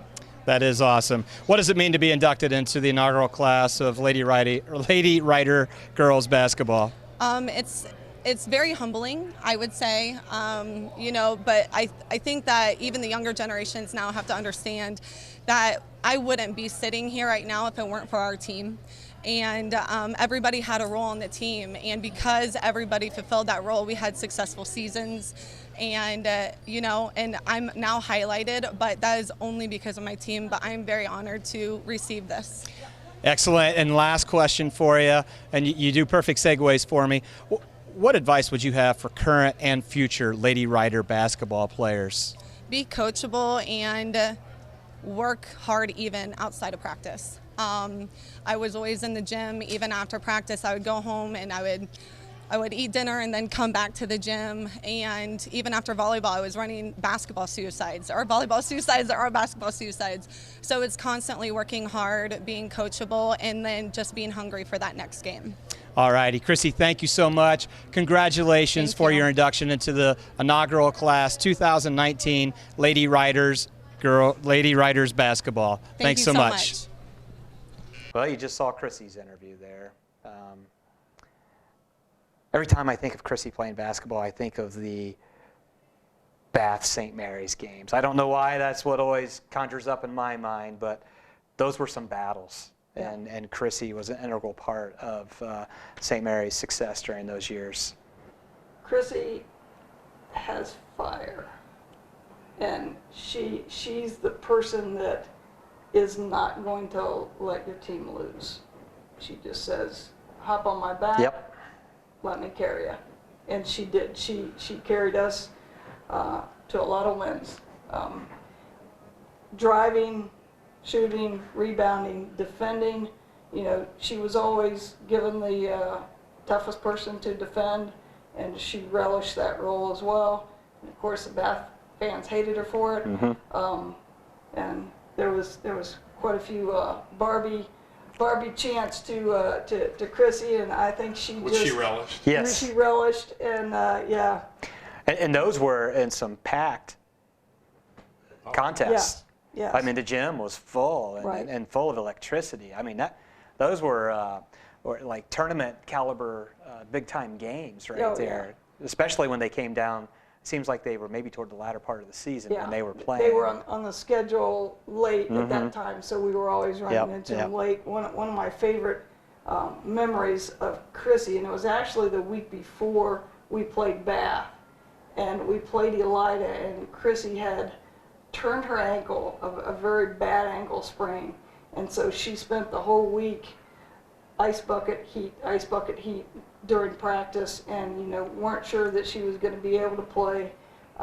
She was going to play no matter what. She's going to play. And fourth quarter, it's a pretty close game, but we got a little bit of a lead, and they started having to foul, and Krissy 10 for 10 from the free throw line in the fourth quarter against Elida to seal the game. Wow. And again, it was on kind of a bum ankle. And sealed the deal. But yeah, again, a lot of grit, a lot of fire, and she's the player that you want in your camp. Absolutely. Between the two of us, we've probably seen thousands of practices. I have, boy or girl, have never seen somebody practice like Krissy Haines did. Her when she got on the court, her fire burned. Her competitive fire was impressive. Awesome insight. All righty, let's listen to Rider Nation Station's interview with Kerri Imwalle. Welcome back to Rider Nation Station. It's Hall of Fame induction ceremony tonight for Lady Rider basketball, and one of the inductees that I'm with right now, Kerri Imwalle Masonbrink. Kerri, thanks for being here. What year did you graduate, and did you play collegiately at all? Yes, I graduated in 2006, and then I went to play 2 years for Columbus State Community College, where I didn't get any super high honors, but I got academic honors for 2 years there. Very nice, and the real reason that you're there, right? Yep. What's your most, what's your favorite basketball story playing for the Rough Riders? To be honest, there's quite a few. A lot of my memories are playing with Krissy Haines and Haley, or Toya Anderson and I my senior year. Not one in particular. Probably the best one I know Krissy was talking about earlier was winning against Bath. Right. Would have been her. I think senior year and my sophomore year. We played at the old gymnasium. The place was packed. There was no seating. We had a lead. We came back. They came back and was tying it, and then we took it and won it, and it was pretty sweet. That's awesome. And that old gymnasium, for those in the future that are watching this, is McBroom Gymnasium, and quite a neat place to watch basketball games from. Do you have a favorite coach story that you would like to share? Favorite coach story is probably when I would get a foul that probably wasn't a foul. Bruce Brown would be sitting on the sideline. His neck and face would be so bright red because he'd be mad. He would kind of let the referees know that he didn't agree with that call. Yes, he did that quite often. Vividly remember. That was probably my favorite part. What's the most, and you probably just touched on this, but what's the most memorable Rough Rider game that you played in? Probably would have been winning the Bath game. It's probably my most memorable. And then there was a game, and I can't remember which one it was, when Ralph Guarneri passed away. Him and I were really close. And that night he passed, I had, I think, a 21-point, and I think we played Defiance, but I had a 21-point game that game. And it was just a big, I guess, memory for him for that. But that was very memorable. Speaking of big Ralph Guarneri, and again, for the future, he was a longtime commentator of Rough Rider football and Rough Rider basketball. And, definitely left an indelible mark to all that he touched with his voice. Who was your favorite Rough Rider basketball player as a young girl coming to watch the games? And then that you tried to live up to how she played? To be honest, I didn't go to very many Okay. games. Honestly, we didn't watch a lot. Basketball-wise, I didn't get started until I was in 5th grade when they did it at the elementary school, and we never went to a lot of home games. I heard a lot of about Nikki Myers and a lot of the older girls, but I honestly never went to watch one specific one. Okay. Yeah, sorry. No, that's fair. What's it mean to be inducted into the inaugural Lady Riders Hall of Fame? It means a lot, and especially with having 2 young girls, I'm really hoping that it'll just show them what hard work and dedication can do, and it's also for a lot of young kids that don't think they can play. You get a ball in your hands in practice, and just working at it, and Excellent. well. And that segues into the final question. What advice would you give to current Lady Rider players or future Lady Rider players? Just practice. I mean, anytime you can have a ball in your hands, and it's not all about basketball. It is about having the community, the support behind you, the family members there, even the grades. I mean, school comes first. Yep. School is the most important thing. Basketball second. But if you have good grades and can play, and just practicing, and don't get frustrated when things don't go your way, and just keep chucking at it. It will work out. All righty. Well, thank you so much, Kerri, for being here with us at Rider Nation Station. Congratulations on being inducted into the inaugural Lady Riders Hall of Fame class 2019. And it was a joy watching you play. I vividly remember that, and best of luck to you in the future. Thank you very much. Thanks for having me. Thank you. All right, Kerri did a nice job with the interview. What do you remember about Kerri? The wall. The wall. I can remember having her sometimes when you get that quick little guard that's just really harassing your point guard. Just saying, Kerri, go out there. Take care of the problem. Take care of that, and sending her out to set a real high pick, maybe out at half, and get the point guard running full speed and just ram in. I was the recipient of many of those, and it's not any fun whatsoever to catch a blindside pick that you get back up and not certain what day it is. Yeah. I wouldn't want to take one from Kerri either. No. She leveled quite a few people. I think still has quite a few of our block records in the school. But we kind of joke about her pick setting, but Kerri actually had the best footwork and both left and right post moves of any player that we've had. And how vitally important is that? If you're just a right side dominant post move player, you're going to get countered, or there's a likelihood that you're going to be countered. Now, if you can move both directions, you've got a true asset there. She came in from her 8th grade to her freshman year, and we met in the you guys worked gym with her quite a bit. A ton. I kind of you put on that mat on your arm, and you would bump the blocking pad. Yeah, and the blocking pad. Yes. We would get the blocking pad and just beat on her. The very first practice we went to, I was the designated guarder, and I had the blocking pad, and she made a post move and accidentally hit me with an elbow in the side of the head, and she made the fatal mistake of apologizing. And I said, Kerri, never again will you apologize. I want you to hit me, abuse me. The point of this is to get you more aggressive. Absolutely. Post moves. Absolutely. And she did. She like I said, she worked very hard at it. Took great pride in improving her game, and she had great footwork, great post moves, and she became a terror. People that commanded a person that commanded a double team on the block. Which is what you want. Excellent. So that's Kerri Imwalle, and now we're going to go to our final interview that Rider Nation Station was able to obtain on the Hall of Fame induction night, and that is the youngster of the group, Shania Taylor. Let's take a look at Shania's interview. All right, welcome back to Rider Nation Station. It is the Hall of Fame inaugural induction night, and I have with me Shania Taylor. Shania, thanks for being here. Thank you for having me. Shania, you are the youngest member inducted into this big class, and Tell us what year you graduated and if you were playing if you played basketball post high school. I graduated 2017 and I played at Edison State Community College. Excellent. So what is your favorite basketball story of playing for St. Mary's Memorial? Basketball story. Oh, well, scoring my 1,000 points. That was pretty good. That's awesome. Especially with all my injuries. Like, that was a big moment. Do you remember that basket that put you into the 1,000-point club? Yeah, actually, the game before I was 999, so it was, I had to get one more point for the next game, so that was, I remember that. And you had a knee injury that season? Yeah, I tore meniscus, so. And who was your coach? Nikki Myers. Nikki Myers. And what was a memorable coach story that you have about Coach Myers, the legend of Lady Riders basketball? There's so many. Yeah. I don't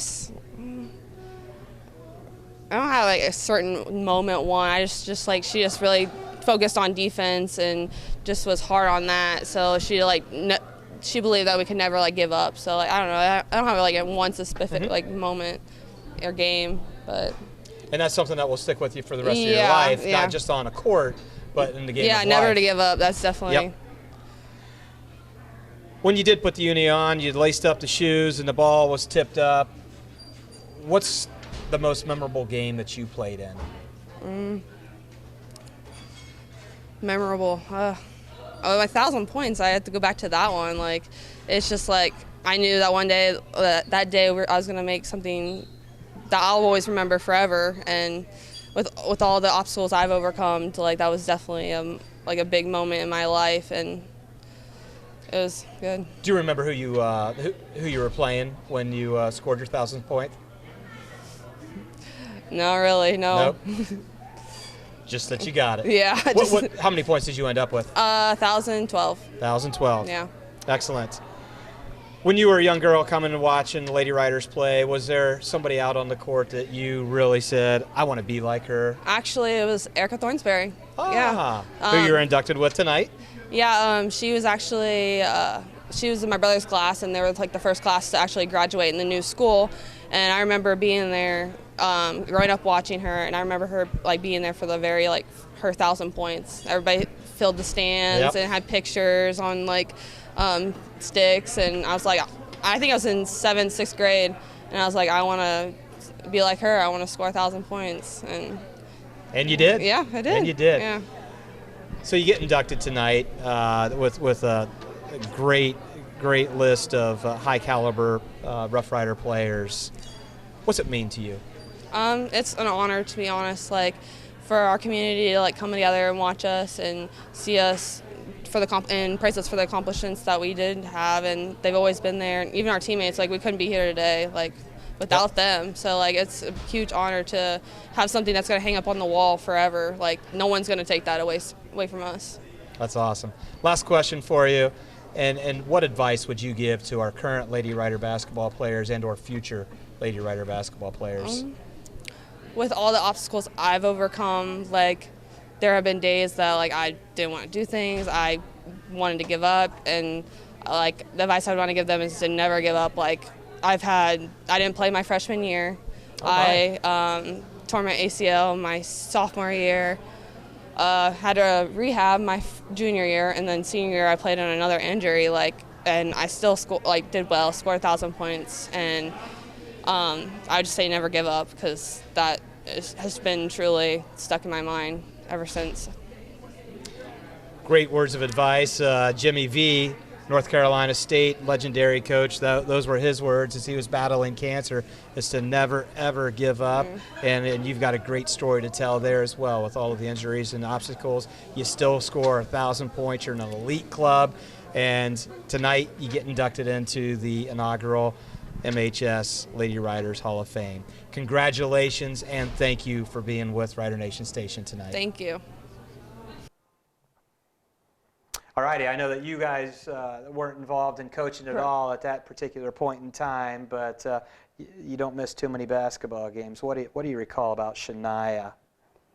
Shania was a very undersized post person. And when you finish the game, you look at the stats and you think, how did she score that many points? You know, she's only maybe 5'7" or so, and you look at her stat line and it's pretty good. Mm-hmm. And you know, when you score 1,000 points, you're doing something right. So Shania, she's a 1,000-point scorer, but you know, as you just heard in that interview, she was hurt a lot. Yeah. And she had to overcome those injuries, and she was still able to make it into that elite 1,000-point club. Yes, and kind of ironic, she scored her 1,000th point in her last game at Leipzig High School. Now, why ironic? It's the same place where our son Dedrick scored his 1,000th point. Ah. And St. Mary's has never played at Leipzig High School. And those two games were the only times that any St. Mary's person has ever appeared in Leipzig High School. I'll be darned. And they both had 2,000. Yeah. They probably thought we were trying to pull a fast one when we went there. But yeah, kudos to Shania for overcoming the knee injuries and, you know, putting in the work to. Went on to play at Edison State. Mm-hmm. She was a gamer. She was a fighter. She was a scorer. She was going to figure out a way to get the ball into the hoop, and was rewarded with being a 1,000-point scorer. So we've made it through the interviews that we were able to capture. Regretfully, we were not able to get everybody, and some did not want to be interviewed whatsoever. But I will always make that offer if I did not get you interviewed. If you want to sit down and chat, would love to get your story captured, not only for today, but for 50 years from now. We're going to go ahead and take a commercial break, and we'll be right back with Writer Nation Station's Word Association game.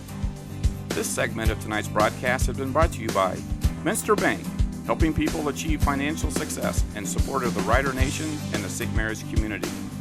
The Evening Leader, chronicling the history of St. Mary's for over 100 years. And like a good neighbor, Lori Yelton, your local State Farm agent, is there. Thank you to our fine sponsors for bringing Writer Nation Station Word Association. Please stop in to see these fine folks. Stay local the best you can and tell them thanks for supporting Writer Nation Station. All right, the first thing that pops into your mind as soon as I tell you, elaborate somewhat quickly, Benny. Blue sweater. No, keys. Keys. Technical foul at Delphus. I'll never forget that. It may go down as one of the most classic technical foul stories ever, which we'll get into at some later point in time. I could do a whole podcast on that's a story right there. I've been there for some of his greatest moments and worst moments. That one went down for Ben as one of the worst moments. Runt's Barbershop. You'll have to do this one. Philosopher. Jerry. Yeah. Yep. He was my barber and my son's barber. We learned a lot of philosophy of life from him. And you missed out on all those opportunities? A couple times I would drop him off on the way home from school, and I'd have to sit and wait for her. So I did get a feo bits of wisdom while I waited for him. So yeah. The first time you started to come in, Derek asked me, "Is Mom allowed to go in?" I think it was some forbidden. Right. I think they cleaned it. I think they cleaned it up while I was sitting there waiting. But yeah. And now he fixes my golf clubs for me. Like regrips them? Yeah. Oh, and he's awesome doing it. Yeah, he's awesome doing it. So. Great. Heater in the hallway outside of KJ's room in the old 23 building. Oh my gosh. Any heater in the old building was awful. I usually had my windows open year-round regardless of the temperature because the heater in my room was just spewing out, hot air beyond belief. The one outside, usually you couldn't sit on because it was too hot. You can warm your lunch up on it. That was a positive. I'm not sure you couldn't have probably fried eggs on it a couple times. It got pretty toasty, but that was kind of a little bit of a congregation area there for teachers. Tell a quick story, or you're not going to believe this. McBroom Gym. Oh man, there were so many good games, which we talked about a couple of those here just a few minutes ago. Probably my favorite, and it was beating Bath. Packed house for a girls' game, which never happens, and the kids stormed the court afterwards. And I still have a picture in my room. I think it was from the leader. The kids stormed the court in McBroom Gym. I'd probably pick the word proximity. The closeness of the crowd. I will always remember the intimate feeling of that place. They were right on you. Yeah. When you coached, there's fans. Pardon me. They're in the huddle, literally with you. Just the proximity and the noise. Good. Because of the proximity. A very unique and neat place to play and coach. Yep. Very, very great observation. All righty, that was our word association. Thanks so much to the Jays for playing. And again, please stop in to see our sponsors. Tell them thanks for supporting Rider Nation Station. And stay local the best that you can. Well, we have come to the end of our show. It is our hope that at Rider Nation Station, this podcast did entertain, educate, enlighten, and elevate your perspective about St. Mary's, Ohio. We hope a story has been told that augments the development of relationships, old and new, to promote growth for all who do, did, and will call St. Mary's, Ohio home. Again, I want to thank Mike and Kelly J. for being Rider Nation Station's guests tonight. It was extremely interesting to gain the insight as to what it takes to put together a Hall of Fame for the girls, and everybody be on the lookout for the next basketball season when around 39 of our men are inducted into the inaugural Boys Basketball Hall of Fame. And what fun it was to listen to the memories of the girls playing for the blue and gold. Thanks so much for the two of you, for all that you do for our students and our athletes and for our basketball programs. I hope you think positively about our town. The town we did not inherit from our ancestors, but the town we borrowed from our grandchildren. Peace to you, my fellow St. Marians, past, present, and future, always and always.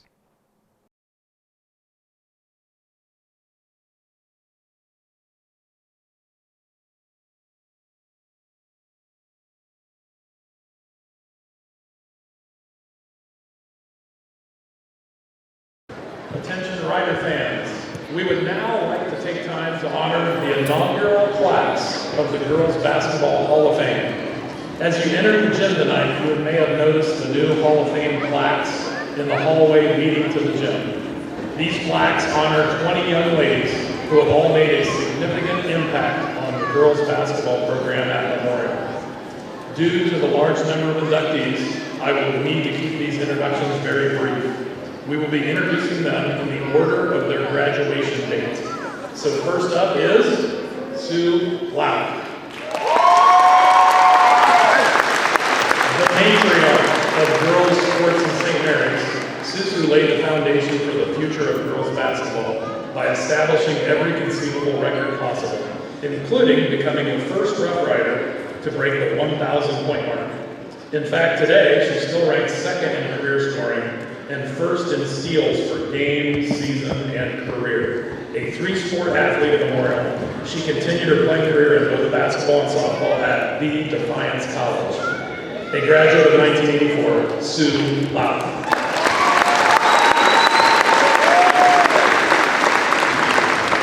MaryAnn Burden. MaryAnn was the Rough Rider chairman of the boards.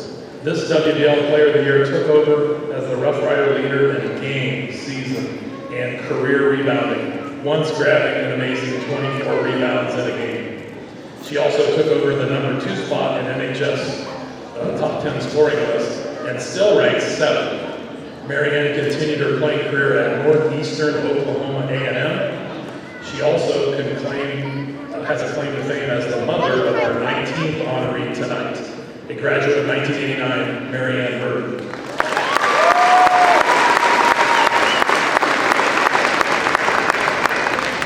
Stephanie Gudorf. Steph owned a versatile offensive game As a big guard, she could stretch the defense with her strong mid-range shooting and could also step out and hit a three when needed. She combined her perimeter game with an aggressive driving ability and a little post-up to make her mark as the fourth leading scorer in NHS history. She continued her prolific scoring at Rio Grande College, where she was a 1,000-point scorer in only 3 years. From the class of 1990, Stephanie Gudorf.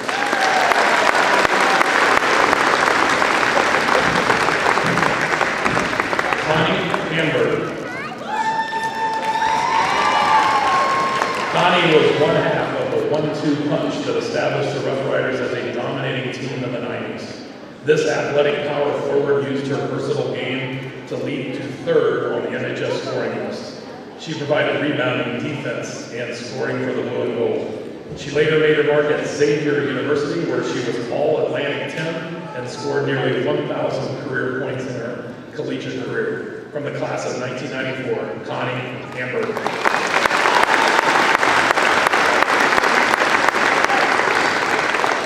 Nikki Myers. Nikki was a coach's dream, a guard who could handle the ball, shoot, drive, post, pass, rebound, defend. She established gaudy benchmarks in virtually every statistical column possible at MHS. Nikki was a 2,000 point scorer in high school, one of only 20 in OHSA history. She was also the only 3-time WBL Player of the Year.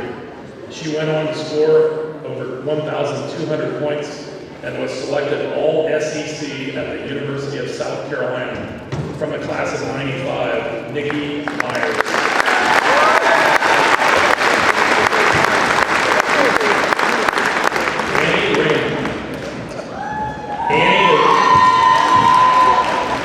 Annie is not here tonight, but she is being represented by her aunt, Karen James.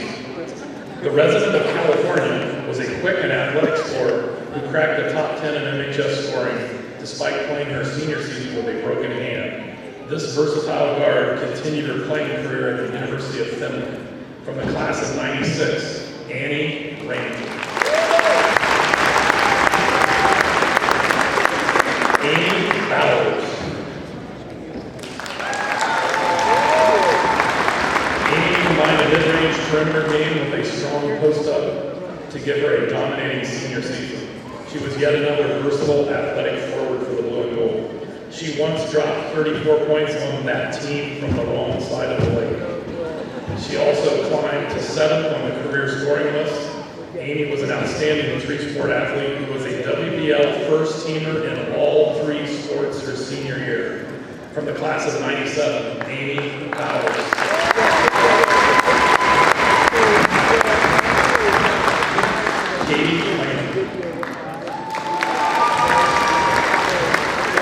Katie took over the scoring leadership of the Riders after Bowers' graduation. She continued the string of forwards who had the versatility to shoot, drive, and post. In fact, she moved past Bowers to take over the 7th spot in career scoring. Katie was a 2-time WBL first-timer and a 2-time Lima Area Dream Team honoree. From the class of 98, Katie Lhamon.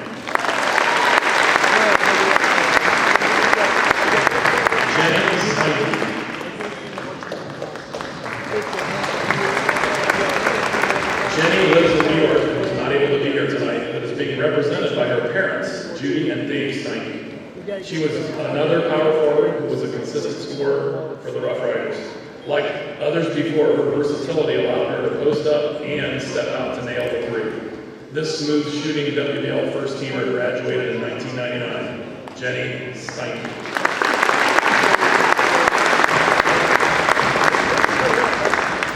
Rachel Dedrick. Rachel was perhaps the most noteworthy slasher in NHS history. Moving to St. Mary's her junior year, this ultra-quick guard could break down the defenses. She was a slick driver whose ability to get into the paint, finish with both hands, and always get her shot off in traffic made her a nightmare to guard. Rachel continued her playing career at Owens Community College. From the class of 2001, Rachel Dedrick.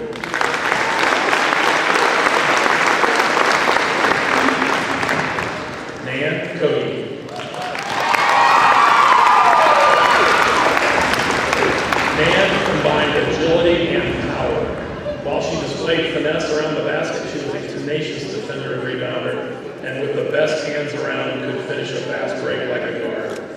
This WBL Player of the Year moved into the 4th spot in career scoring.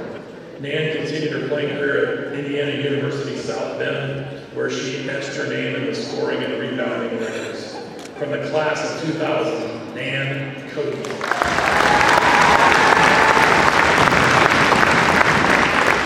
Andrea Roth. Andrea was the other half of a 1-2 scoring punch from the 2000 WBL championship team that finished 17-6. Playing alongside Cody, Andrea was a small forward whose ability to score in the paint was baffling given her size. She was a steady scorer and rebounder who garnered first-team WBL honors. Also from the class of 2000, Andrea Roth.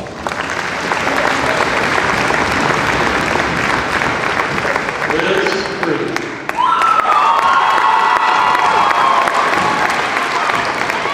Liz was the quintessential point guard, an exceptional dribbler and passer. She guided the Rider offense for 4 years. However, she was not a pass-only point guard. She is still 10th on the all-time scoring list with just under 1,000 points and still holds records in three-point and free throw shooting. Liz was WBL Player of the Year and eventually continued her playing career at Capital University. From the class of 02, Liz Krugh.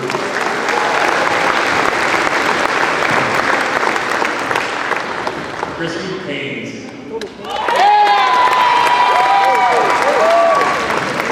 Finding a player with more fire, intensity, and will to win than Krissy Haines would be very difficult. This 3-time WBL first teamer was also named WBL Player of the Year, as well as the State of Ohio Division II Player of the Year. Her strong post-up combined with ability to drive, finish, and get to the free throw line vaulted her to a 3rd finish on the NHS scoring list. Krissy attended Ohio Dominican University, where she scored over 1,700 points and still has her name etched all over their record books. From the class of 2004, Krissy Haines. Haley Fannin.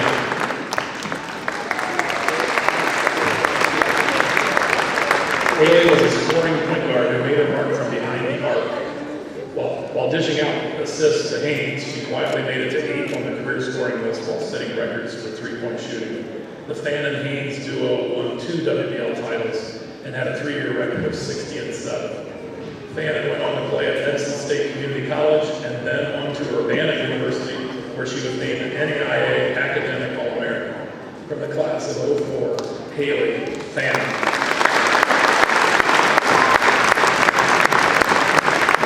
Toya Anderson. Toya continued the string of strong point guards at Memorial, taking over the point position once Fannin graduated. Toya balanced the Rider offense from the outside, while our next nominee dominated the paint. Toya's steady ball handling, consistent scoring, and pesky defense led her to be named a 2-time WBL, or first-team WBL. From the class of 06, Toya Anderson. Kerri Imwalle.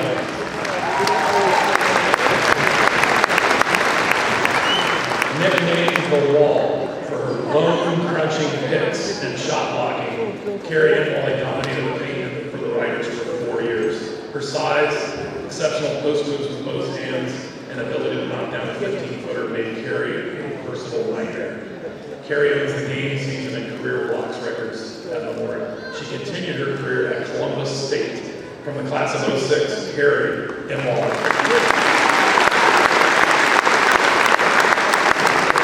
Emily Shellharder. Emily is unable to be here today. She is represented by her father, Todd. Emily blossomed into an inside force with her strong rebounding, outside shooting, and post moves. She took her versatile game to Bluffton College, where she made an immediate impact as a freshman and was named first-team All-Conference and Freshman of the Year. From the class of 2008, Emily Shellharder. Erika Thornsberry. Erika was a power forward who doubled as a point guard. On defense, she controlled the boards. On offense, E did everything from posting up to stepping out to hit threes to bringing the ball up the court against pressure. She was a 3-time WBL first teamer. Erika even passed her own mother, MaryAnn, as she climbed to 5th in the career scoring list. She continued her playing career at Lipscomb University. From the class of 2011, Erika Thornsberry.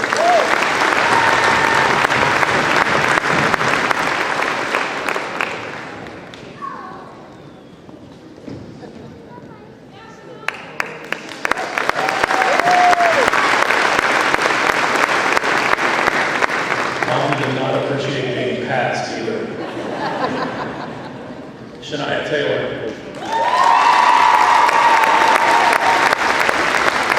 Our final inductee tonight, Shania overcame a knee injury to reach the 1,000-point plateau for the Riders in her last game. As an undersized coach player, she is currently 8th on the all-time scoring list. She continued her playing career at Edison State Community College. From the class of 2017, Shania Taylor. Ladies, congratulations and thanks for writing the history books for Rough Rider basketball. Let's give a final round of applause to these girls in our inaugural class of the Girls Basketball Hall of Fame. Thank you.